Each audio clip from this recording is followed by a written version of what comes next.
Yo, I'm just kidding. I'm just kidding. My mic wasn't muted. I'm just playing with you. Good morning, fam. What's up? Kyle Anderson, Bama Football on YouTube. Can I get a roll tide inside the comment box? It is Tuesday. It is June 3rd. I hope that you are having an amazing day. And thanks for rocking with me right here on Bama Football on YouTube. I was just playing, man. I'm stupid. Oh, man. You know what? But you can't joke about audio problems because, man, it's happened, right? And right before the show, when I was doing my prep work, the power went out. So if the power goes out, I didn't get clipped or something like that. It's just the power. So who knows? Damn. All right. You guys ready?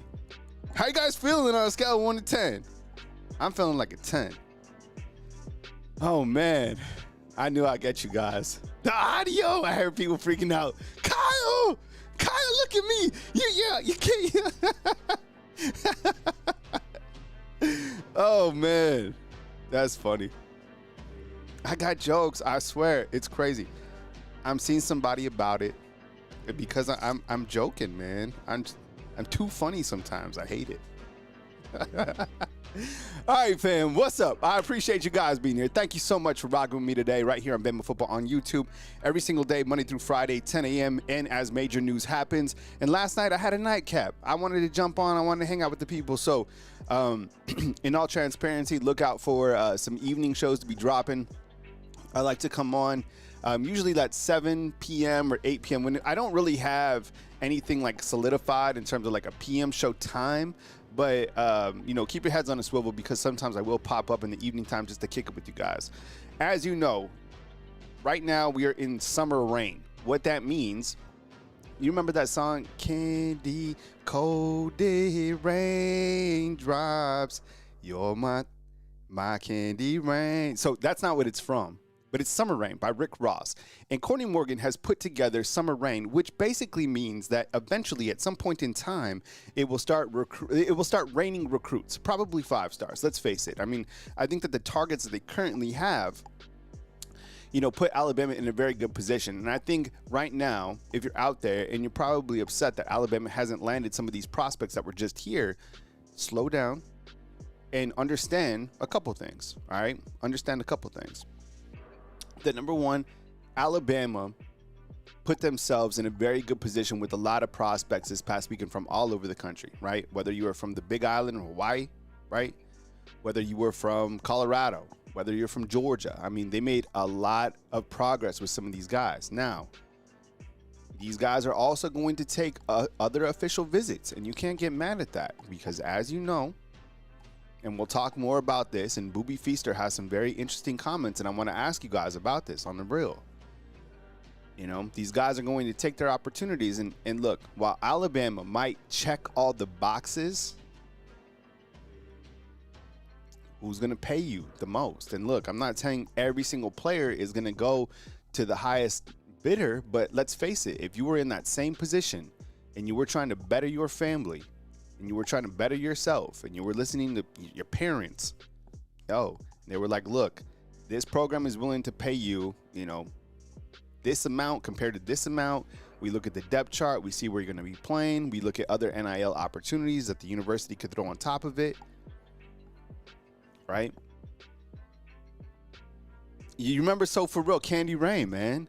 That was such a good song. Have you ever loved someone?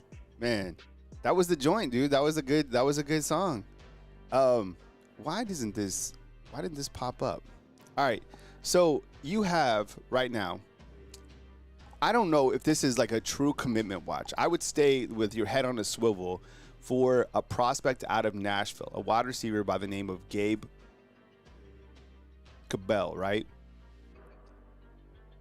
And this young man is 6'3", 190 pounds. You can look up his profile on 24/7 on 3, wherever you get your recruiting stuff from.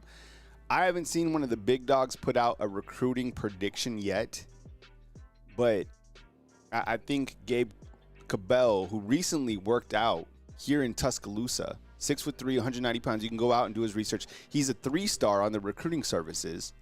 I don't really get worked up about 3 stars. I mean, 5 stars, I'm like, oh my goodness. But like, if a guy is a 3-star and he can come here, look, these guys, look, you know who else was a 3-star? All right, yesterday on my evening show, I did a trivia. Let's see if you guys can get both of them. But a name to watch right now is Gabe Cabel. All right, 6'3", 190-pound receiver. That, look at that, at 10'7", 10'7". Yo, dude's absolutely flying. All right, so here's my trivia question for you. Eyes up, all right? Who was a 3? This one is easy. If you watched the evening show last night, you'll get this one. Who was a 3-star running back that absolutely balled out Alabama? A 3-star Alabama running back that came and balled out here. And who was another 3-star? Okay, so I'm looking for 2 3-stars. That's the first part of the trivia question. The second part is, who did Alabama sign last year that was a 3-star? There's a wide receiver right now on the team. He balled out. All right, so King Riz got it. So the first answer to the trivia question is Josh Jacobs, right? Josh Jacobs is a 3-star, and he absolutely balled out. Hell of a job by the coaching staff that did it. Now, since you guys got that 3-star, who is the other 3-star that they brought on board who's a wide receiver right now? Was Eddie Lacy? Don't tell me Eddie Lacy was a 3-star, because somebody looked that up. Is that true? The other 3-star that's on the roster right now that absolutely balled out. Looks like you guys already got it inside the comment box. Real Tide Probs does. Lazier Brooks. Let me ask you. Type Y for yes, type N for no. Do you think Lazier Brooks is a 3-star? That dude might be balling out this year. He already is in the springtime. So I think when you see kind of the recruiting rankings, the staff has their own recruiting rankings. Like, they put together their own rankings on the board. And what that tells you is these guys have an eye for talent evaluation, right? So that goes to, props to Courtney Morgan, Kalen DeBoer, Jamarcus Shepard, other people on the back end that we don't really probably even know about who are evaluating. You know what? Bob Welton. He's also kind of a assistant director of player evaluations. So when they see like a 3-star, I don't think they're buying it. They're like, oh, he's only a 3-star on this service. No. Like, they look how this kid particularly operates and how he would fit into the system. All right. So Gabe Cabel, keep your head on the swivel. I haven't seen like an official prediction or anything like that, but the cat is 6'3", 190 pounds, and obviously he can fly running in 10.75 100 meter. Right. I mean, that is blazing. But I don't know where that places you. What's like the top 100-meter time in Texas? I mean, look, like, yeah, running in Tennessee, 10.7 is good. I don't even know if that puts you close to the top in like the state of Texas. But that, I mean, Texas right now is just full of cats that are just flying at an ungodly rate. Can someone look up the top high school time with a 100-meter in Texas? Class of 2026. All right. So that, keep your head on the swivel. We open that as obviously, we're looking at the summer rain. I felt this was interesting. There's a great article out right now on Bama Online with Booby Feaster, right? And this guy is a baller in every sense of the word, wide receiver that Alabama is certainly in play for. And he was just here. And, I wanted to ask you this, honestly, like personally. Let's stop the music real quick. So here's where we had to talk. And I was wondering about this. Okay, so obviously Feaster will take official visit this weekend to USC, right? He'll visit Texas A&M on June 13th, right? He will visit LSU on June 20th, and he plans to announce on July 4th. So Alabama had him in, and now he's going to USC. Yes or no, does USC have absolute cash? Is USC recruiting on a very high level, right? Yes or no? USC. Does USC have more money than Alabama? I don't know. Maybe, right? It seems like they've been recruiting guys. Plus, so that, I don't know. Let's see how that goes. You also have Texas A&M that he's going to after this. Texas A&M. Do they have more money than Alabama? Yes. I think we can say that confidently, right? LSU, I don't think so. I think Alabama has more money. I think Alabama's starting to climb in the SEC in terms of where they stand, in terms of, you know, how much cheese they have.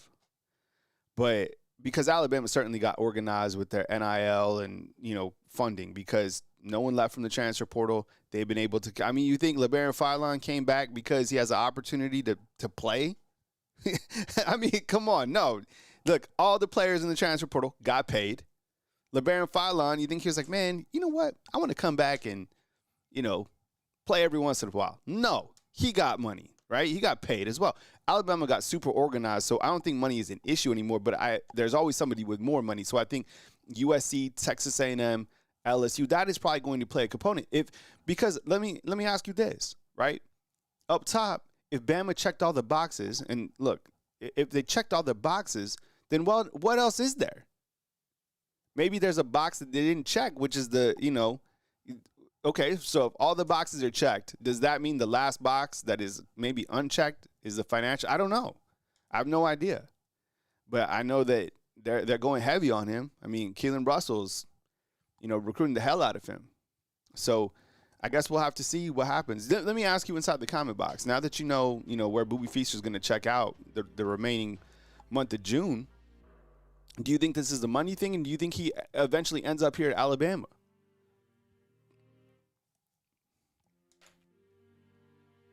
Where do you think that Booby Feaster ends up? Sound off inside the comment box.